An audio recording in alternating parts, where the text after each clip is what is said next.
Bismillahirrahmanirrahim. Assalamualaikum warahmatullahi wabarakatuh. Innal hamdalillah nahmaduhu wa nasta'inuhu wa nastaghfiruhu wa nastahdi wa na'udzu billahi min shururi anfusina wa min sayyiati a'malina. May yahdihillahu fala mudhillalah wa may yudlil fala hadiyalah. Asyhadu an la ilaha illallah wahdahu la syarikalah wa asyhadu anna Muhammadan abduhu wa rasuluh. Allahumma salli wa sallim wa barik ala nabiyyina Muhammad wa ala alihi wa sahbihi ajma'in. Amma ba'd. Faqala Allah subhanahu wa ta'ala fi kitabihil karim, Ya ayyuhalladzina amanu attaqullaha haqqa tuqatih wa la tamutunna illa wa antum muslimun. Wa qala Allah subhanahu wa ta'ala aidan, wa qala rabbi shrah li sadri wa yassir li amri wahlul 'uqdatam min lisani yafqahu qawli. Allahumma ati nufusaha taqwaha zakkiha anta khairu man zakkaha anta waliyuha wa maulaha. Alhamdulillah. Pertama dan utama sekali, marilah kita mengucapkan rasa syukur kehadrat Allah Subhanahu wa taala di atas limpah kurniaannya, di atas nikmatnya, di atas rahmatnya. Selawat dan salam ke atas baginda Nabi Muhammad sallallahu alaihi wasallam, kepada ahli keluarga baginda serta para sahabat. Alhamdulillah, segala puji bagi Allah, Tuhan semesta alam. Kita dapat sama-sama bertemu dalam wacana online pada malam ini, pada minggu yang pertama dalam bulan yang pertama, bulan Mac. Alhamdulillah, kita masih berada dalam bulan Rajab. Dan tak lama lagi kita akan masuk bulan Sya'ban. Dan tak lama lagi juga bulan yang kita nanti-nantikan, iaitu bulan Ramadan Al-Mubarak. Alhamdulillah, pertama dan utama, apa khabar para penonton, para pendengar dan yang sedang melihat kuliah online pada malam ini. Mudah-mudahan anda serta ahli keluarga anda dalam kesihatan, dalam jagaan Allah Subhanahu wa taala. Amin. Allahumma amin. Muslimin, muslimat yang rahimakumullah. Pada minggu yang sudah ataupun pertemuan kita yang lepas telah pun disentuhkan mengenai beberapa isu yang paling utama kita harus diingatkan senantiasa perlulah kita meningkatkan ketakwaan kita kepada Allah Subhanahu wa taala.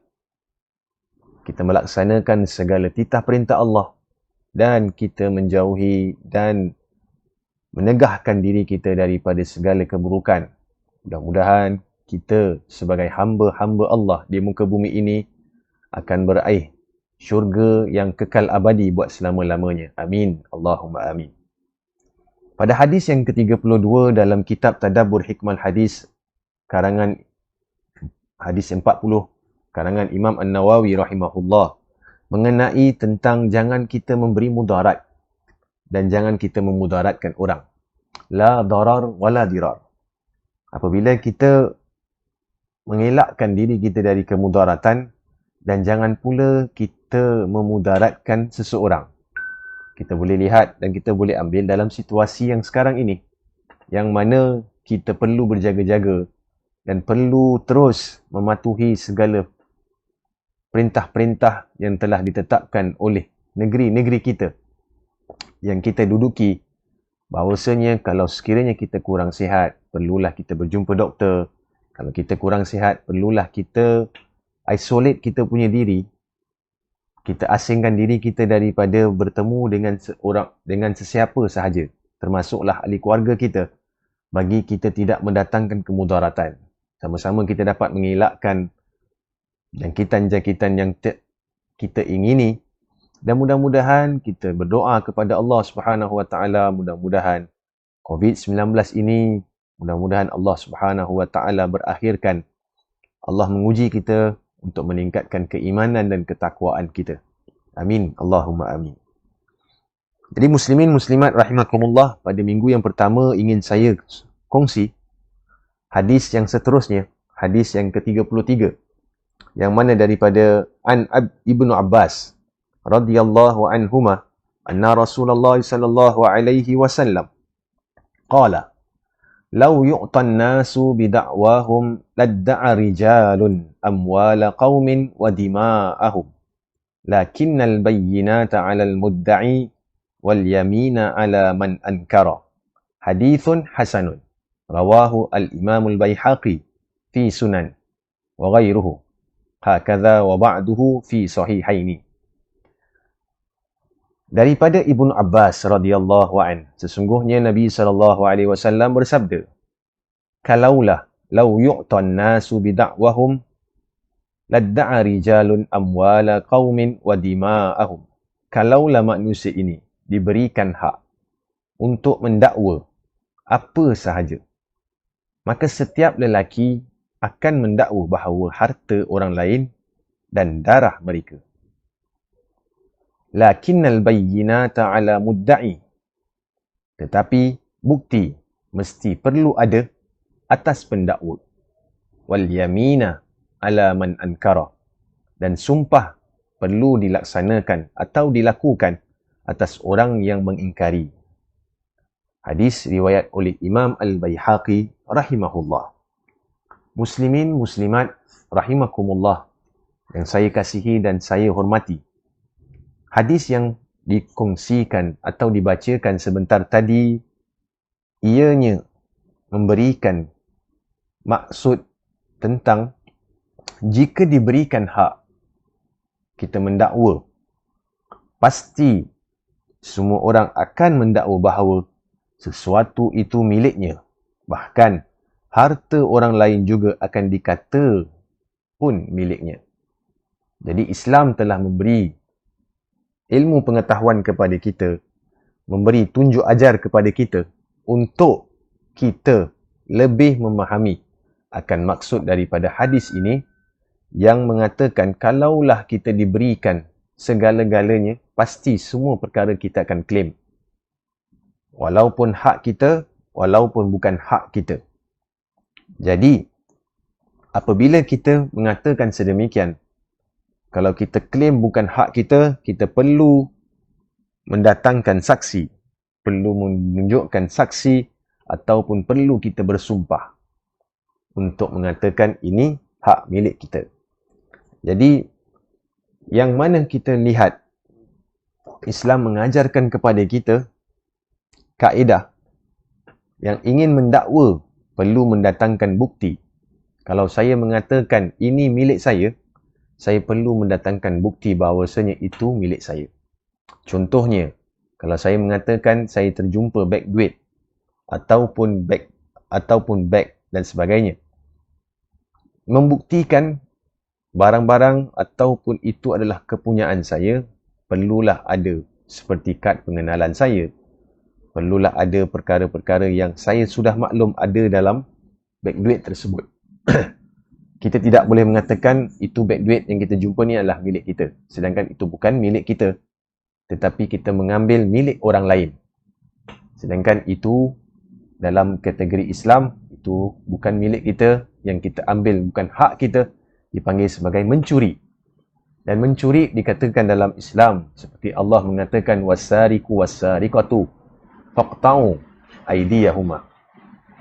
Hukum bagi orang yang mencuri, yang mengambil hak milik orang yang bukan hak miliknya sendiri, boleh dikatakan kategori sekiranya sampai kepada hukum syariat, telah melepasi hukum syariat dan sebagainya, perlulah tangannya akan dipotong. Jadi, undang-undang ataupun perkara sedemikian, walaupun undang-undang negeri, kita lihat, kita pergi ke shopping mall, kita pergi ke kedai-kedai yang kita tengok sesuatu barang yang berharga. Kemudian kita mengatakan, ini milik saya. Kita pun ambil, kita pun letak dalam kita punya kocik ataupun beg ataupun sebagainya. Lalu kita keluar daripada shopping mall. Kita kena tahan. Mesti kita mengatakan, ini milik saya. Kalau milik anda, datangkan bukti. So, bukti dia bagaimana? Buktinya kita menunjukkan resit kalau kita beli. Kalau tak beli, pasti barang yang ada dekat kita ambil tu, mesti ada reference number. Maka dia akan letakkan dalam sistem, tengok barang itu keluarannya bila. Kalau tidak ada dalam sistem, maksudnya kita telah mengambil hak, bukan hak kita. Dan dipanggil sebagai mencuri. Dan hukuman daripada mencuri, kalau Islam, menurut daripada syariat yang telah diberitahu tadi, boleh dipotong tangan kita. Kalau ikut undang-undang negeri, kita boleh dihukum penjara dan sebagainya. Jadi muslimin, muslimat yang dirahmati Allah Subhanahu wa taala. Islam menunjukkan betapa pentingnya kita perlu hanya memiliki harta kepunyaan kita. Dan bukan kepunyaan kita, jangan kita mengambilnya. Saya pernah dipesan oleh almarhum ayahanda saya, pandang harta orang, maaf cakap, seumpama najis. Jadi bila kita benci kepada najis, kita geli kepada najis, pasti kita tidak akan pegang najis tersebut. Tapi kalau kita pandang sesuatu barang tu, barang orang, bukan barang kita sendiri, kita pandang, kita ambil. Maksudnya kita rela untuk memegang najis tersebut. Jadi kita anggap kalau kita nak memiliki sesuatu barang, kita berusaha dengan kita punya titik peluh kita, dengan tulang 4 kerat, dengan kudrat yang Allah Subhanahu Wa Taala kurniakan kepada kita, kita memiliki gaji yang cukup, mempunyai kemampuan dan sebagainya, belilah dengan kita punya pendapatan sendiri. Beli dengan kita punya duit sendiri, untuk itu milik kita. Kalau milik orang, kita cuma pasang niat sudah. Mudah-mudahan insya-Allah satu hari nanti saya juga akan dapat memilikinya. Kalau tak dapat, tak apa. Mungkin ada kebaikan di sebaliknya. Jadi muslimin, muslimat yang dirahmati oleh Allah Subhanahu Wa Taala. Kalau kita nak mengambil harta orang, tak semestinya kita ambil itu, kita sudah pun menjadi kaya. Malah kita menjadi hamba-hamba Allah yang mendapat keungkaran di sisi Allah Subhanahu Wa Taala. Kita menggunakan bukan milik kita. Selama mana kita gunakan, selama itulah kita berada dalam keadaan yang berdosa. Kita berada dalam keadaan yang salah. Sebab itu Islam ada memberi garis pandu juga. Apabila kita terjumpa barang-barang yang berharga dan sebagainya, kita perlu mengisytiharkan, kita perlu mewawarkan yang dipanggil sebagai al-luqatah, harta yang kita jumpa. War-warkan maksudnya kita iklankan siapa yang terjumpa, siapa hak milik kepada barang ini sedemikian, sila laporkan kepada saya, sila collect barang ini, sila ambil barang ini di sekian-sekian tempat. Kita memberitahu, memaklumkan supaya orang yang kehilangan tersebut, mereka akan diberitahu dan mereka akan collect. Dia bukan kita lihat, contohnya kalau kita pergi masjid, zaman-zaman saya pada 90-an, dulu masjid ada iklankan barangan lost and found. Ada pelbagai jenis-jenis jam, ada G-Shock, ada pelbagai jenis-jenis jam yang agak mewah-mewah, agak yang branded. Jadi kita pun tengok, teringin, kita pun jumpa dengan pegawai, kita cakap, kak, ni saya punya barang ni, bang, ni saya punya barang. Jadi orang yang mempunyai barang tersebut, dia akan buat kerja, orang kata exercise sikit. Mana barang dia jumpa, semua data dah ada. Lalu dia tanya, ni hilang kat mana? Kita pun cakap, oh hilang dekat sini. Jam berapa? Sini. Maklumatnya semua palsu. Maka pegawai tersebut tidak boleh memberikan kepada orang yang meminta itu, sedangkan itu bukan hak miliknya. Sedangkan kalau dia ambil contoh pegawai memberi kepadanya, lalu dia mengambil harta, bukan harta miliknya, ia sebagai mencuri. Lalu dia pegang dan dia memakainya, lalu dia bergelumang dengan dosa, bergelumang dengan perkara-perkara yang haram. Bagaimana kita nak mengibadahkan diri kita dengan kita melaksanakan perkara-perkara yang diharamkan oleh Allah Subhanahu Wa Taala. Doa kita yang mana kita ada pernah menceritakan dalam hadis yang doanya tidak diterima, sedangkan pakaiannya segala-galanya daripada atas, from the top until below, semuanya ada bersangkut paut dengan haram. Bagaimana Allah nak mengkabulkan permintaannya? Kita perlu lihat dan perlu muhasabah diri kita. Kadang-kala permintaan, hajat kita, doa kita tak dikabulkan oleh Allah Subhanahu Wa Taala bukan kerana Allah benci kita, bukan kerana Allah tak suka kepada kita, tetapi mungkin daripada atas sampai ke bawah mungkin ada yang kekurangan dalam diri kita. Mungkin ada yang kita laksanakan daripada sudut yang tak suci. Bagaimana benda yang suci kita minta dengan Allah nakkan masuk ke dalam benda yang kotor. Jadi kita fikirkan, muslimin, muslimat rahimakumullah. Kita nak menjadi senang, kita jangan ambil harta orang. Jangan kita menindas orang. Buatlah dengan kerja yang betul. Buatlah kerja yang sebenar-benarnya. Kita usaha, kita letak some effort. Mudah-mudahan apa yang kita raih, apa yang kita perolehi itu menjadi hasil, menjadi satu benda yang nikmat dalam kehidupan kita. InsyaAllah kita akan bertemu lagi pada minggu yang ketiga seterusnya dalam perkongsian-perkongsian yang agak menarik dalam kitab Tadabbur Hikmah Hadis 40. InsyaAllah di lain kesempatan kita bertemu dalam keadaan sihat walafiat, dalam keadaan yang kita semua-semua menantikan kebaikan, menantikan rahmat daripada Allah Subhanahu Wa Taala. Teruskan kita punya ibadah, teruskan kita menjaga kesihatan kita, menjaga diri kita, ahli keluarga kita, dan kita doakan untuk setiap seluruh umat manusia dijauhkan daripada sebarang wabak, sebarang mala bahaya dan sebagainya. Wa sallallahu wasallama ala nabiyyina Muhammad wa ala alihi wa sahbihi wa baraka wa sallam. Subhanakallahumma wa bihamdik asyhadu an la ilaha illa anta astaghfiruka wa atubu ilaik. Jumpa lagi. Assalamualaikum warahmatullahi wabarakatuh. Terima kasih.